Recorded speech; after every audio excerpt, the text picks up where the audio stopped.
വരൂ വരൂ. യാത്രയൊക്കെ സുഖമായിരുന്നില്ലേ? ഇയാളെ മനസ്സിലായോ? ഞാൻ പറയണ്ട പറയണ്ട, മനസ്സിലായിരിക്കുന്നു. പ്രഭാകര ഓർമ്മയല്ലേ? പറഞ്ഞത് ശരിയാ, പക്ഷെ ചെറിയൊരു വ്യത്യാസമുണ്ട്. പ്രഭാകരവർമ്മയല്ല, അദ്ദേഹത്തിന്റെ മകനാ മോഹനവർമ്മ.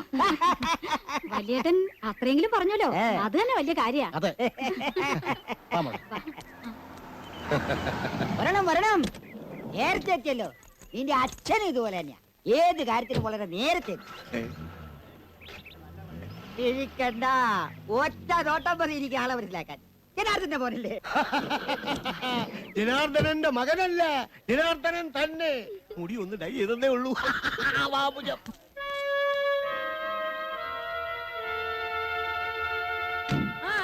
വലിയ മാമേ, എടാ ബാല, നീ അങ്ങ് വളർന്നു പോയല്ലോ. കല്യാണപ്രായം എന്ന് അച്ഛനമ്മ ഇങ്ങോട്ട് പറയണ്ടായി. അപ്പൊ തന്നെ ഞാൻ ജാതകം എടുത്തുകൊണ്ട് പോകുന്നു. എങ്കി പിന്നെ പെണ്ണിനെ കൂടി കൊണ്ടുവരായിരുന്നില്ലേ? കല്യാണം ഇവിടെ വെച്ച് ഇപ്പൊ തന്നെ നടത്താമായിരുന്നല്ലോ. പെണ്ണിനെ കൊണ്ടുവന്നിട്ടുണ്ടല്ലോ. ഇവിടെ അവകാശമാകാൻ പോകുന്ന പെണ്ണിന് ഇവനല്ലേ ഏറ്റവും യോജിക്കുക. ആ, എനിക്ക് ആ കുട്ടിയെ കാണുന്ന എടുക്കായി. അച്ഛാ, അമ്മേ, വരും നമുക്ക് ആ കുട്ടിയെ കാണണ്ടേ? പിന്നെ ആ കുട്ടി ഇപ്പൊ തന്നെ ജില്ലാ സമ്മേളനം നടത്താനുള്ള ആളുണ്ട്. സംസ്ഥാന സമ്മേളനത്തിന് ആളുകൾ വരുന്ന പോലെ പിന്നെയും പിന്നെയും വന്നോണ്ടിരിക്കുക. അതിനിടെ ചെന്ന് മായനെ തട്ടിക്കൊണ്ട് വരാന്ന് പറഞ്ഞ ജന്മത്തിൽ നടക്കുന്നു കേട്ടോ. കരുനാവ് വളച്ചൊന്നും പറയാതറ. ഇനി ഇവിടെ നിന്ന് എന്റെ നാക്ക് ഉണങ്ങി കരിഞ്ഞ് ശരിക്ക് കരിനാക്കാവും. ഒരു ചായ കുടിച്ചിട്ട് വരടാ, എന്നിട്ട് മായ നോക്കാം. എന്താ പരമേശ്വര, കൊട്ടാരത്തിനൊന്നും കിട്ടണ്ടായോ? ഏയ്, കൊട്ടാരത്തിൽ നിന്ന് എന്തൊക്കെ കിട്ടിയാലും ശരിയാ. കേശവുള്ള ചേട്ടന്റെ കയ്യിൽ നിന്ന് ഒരു ചായ ചെന്നെങ്കിലേ എനിക്ക് വയറ്റിന്ന് പോകും. എവിടെ വരെയായി കൊട്ടാരത്തിലെ ഒരുക്കങ്ങള്? ഗംഭീരായിട്ട് നടക്കുന്നുണ്ട്. പടിയേറ്റിന്റെ ദിവസം എത്തിയാ മതിയായിരുന്നു. ആ ചടങ്ങുകളൊക്കെ കാണാൻ കണ്ണം കൊതിക്കുക.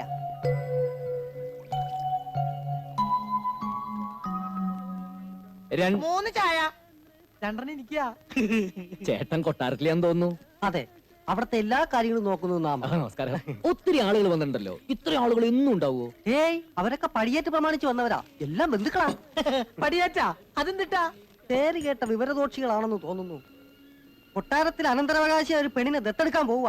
ആ ചടങ്ങിനെ പടിയേറ്റെന്നാ ഇവിടെ പറയണേ. നമ്മളെ പോലല്ലോ, അവര് രാജാക്കന്മാരല്ലേ. അതുകൊണ്ട് എല്ലാത്തിനും പ്രത്യേകം പേരുകളുണ്ട്. കല്യാണത്തിന് പള്ളിക്കെട്ടെന്നാ പറയണേ. അതുപോലെ കിടപ്പറയ്ക്ക് പള്ളിയറ, ഉറങ്ങുന്നതിന് പള്ളി ഉറക്കം. അപ്പൊ ഈ കൂർക്കം വലിക്കുന്നത് പള്ളിക്കൂർക്കം. മതി, വിടുവായത്തം വേണ്ട. രാജ്യവും അധികാരവും പോയെങ്കിലും രാജാവ് രാജാവ് തന്നെയാ. കളിച്ചാ ശരിക്കും കളി പഠിപ്പിക്കും. അവരൊരു തമാശ പറഞ്ഞല്ലേ ഏട്ടാ. ഈ ബന്ധുക്കളൊക്കെ രാത്രിയാവുമ്പോ പോവോ? അവര് പടിയേറ്റ് കഴിഞ്ഞിട്ടേ പോകും. അതിന്റെ 10 ഇരട്ടി ആള് വന്നാലും കൊട്ടാരത്തിന് സ്ഥലം ബാക്കി ഉണ്ടാവും. അപ്പൊ രാത്രി രക്ഷയില്ല.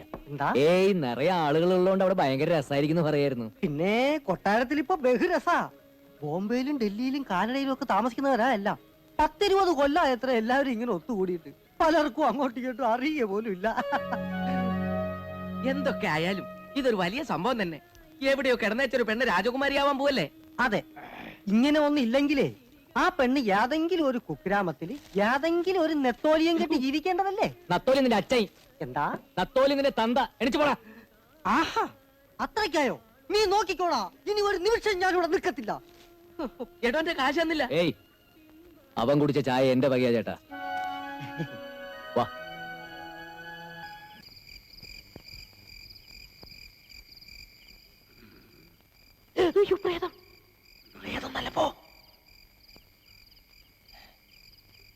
അനക്കൊന്നും കേൾക്കാനില്ല.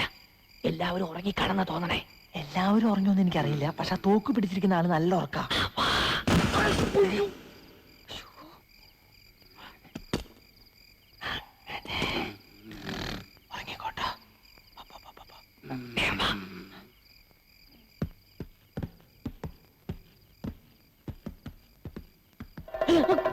ഇതാരീ പച്ച പാതിരക്ക് ഇരുന്ന് ചണ്ട ഓടണത്?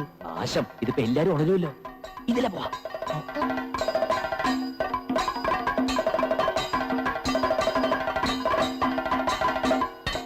ഓ, ചതിച്ചു കഥകളി. ഇനി ഇത് തീരാതെ ഒറ്റെണ്ണം ഉറങ്ങില്ല. പണ്ടാറം എപ്പ തീരും? ഇത് തീരണമെങ്കിൽ കോഴി കൂടണം. ഇറങ്ങിയ വന്നപ്പോ ഒരു കോഴിനും കൂടി കൊണ്ടുവരായിരുന്നു.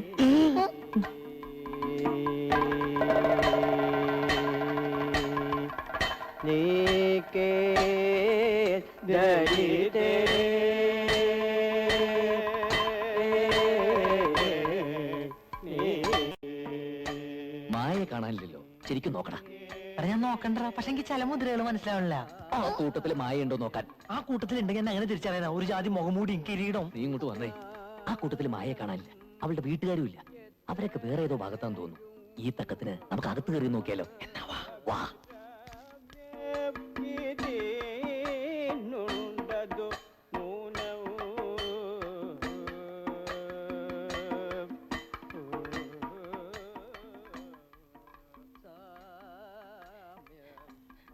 കരിമ്പൂതം. ഇവിടത്തെ മുഴുവൻ മുറികൾ നോക്കി തീരെങ്കിലും ചുരുങ്ങിയത് ഒരു കൊല്ലെങ്കിലും വേണ്ടി വരും. നീ ആ ഭാഗത്ത് പോയി നോക്ക്, ഞാൻ ഈ ഭാഗത്ത് പോയി നോക്കാം. ഞാൻ ആ ഭാഗത്ത് അങ്ങനെ മായനെ കാണണമെങ്കിൽ ഉറക്കെ വിളിച്ചു കൂകാം. കൊളവാക്കും, ഒച്ച വെച്ച കൊന്നുകളെ ഞാൻ. പോയി നോക്കടാ. പതുക്കെ. സാമ്യമകന്നൂരുദ്യാനം എത്രയും അഭിരാമം ഇതിനുണ്ടതു ന്യൂനം.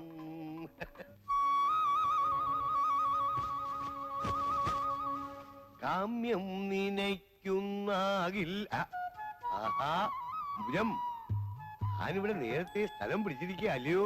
കൊള്ളാം. ഞാൻ വിചാരിച്ചു ഞാനാവും ആദ്യം എത്തുകയെന്ന്. ഏതായാലും സന്തോഷായി. ഇപ്പോഴാവുമ്പോ കുട്ടികളുടെ ശല്യവും ഇല്ല. അമ്പുജം അമ്പുജം അമ്പുജം, എന്തിനാടി എതിർക്കുന്നേ? എന്റെ പൊന്നേ, ഇവിടെ ഒന്നും ആരുമില്ല, ഒക്കെ കഥകളി കാണാൻ പോയിരിക്കുക. എന്റെ ഈശ്വര, ആരാ ഇവള്? ഏ അമ്പുജം, ആഹാ സത്യം പറ, ആരാടിയവൻ? അതാ എനിക്ക് അറിയേണ്ടത്. സത്യം പറ, ആരാ ഇവള്? സത്യം പറഞ്ഞോണം. അവിടെ നിൽക്കടാ, നിക്കടി അവിടെ, നിക്കടാ അവിടെ. നിക്കടി അവിടെ. ആ, എടീ, നില്ലെടാ അവിടെ. നില്ലെടി അവിടെ.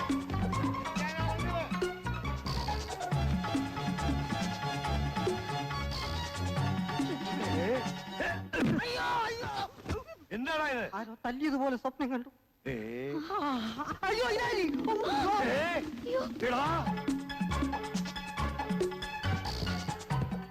ആരാത്?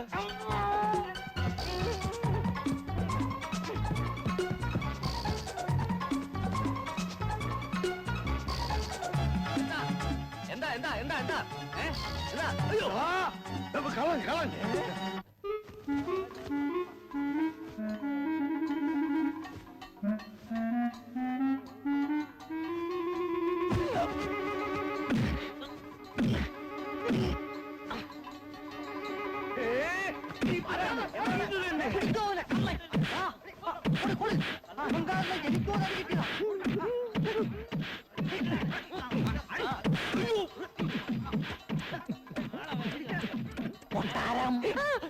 കൊട്ടാരം മൊത്തം ഇനി എന്താ ചെയ്യാ? തൽക്കാലം പുറത്തേക്ക് ഇറങ്ങണ്ട, നമുക്ക് ഇവിടെ എവിടെയെങ്കിലും ഒളിക്കാം. വരുന്നത് വരട്ടെ. അയ്യോ ഏ, അയ്യോ. താനായിരുന്നു ഏഭൻ, എന്റെ ഭാര്യയുടെ കിടപ്പറയിലെ. ഛേ, അളിയാ അളിയാ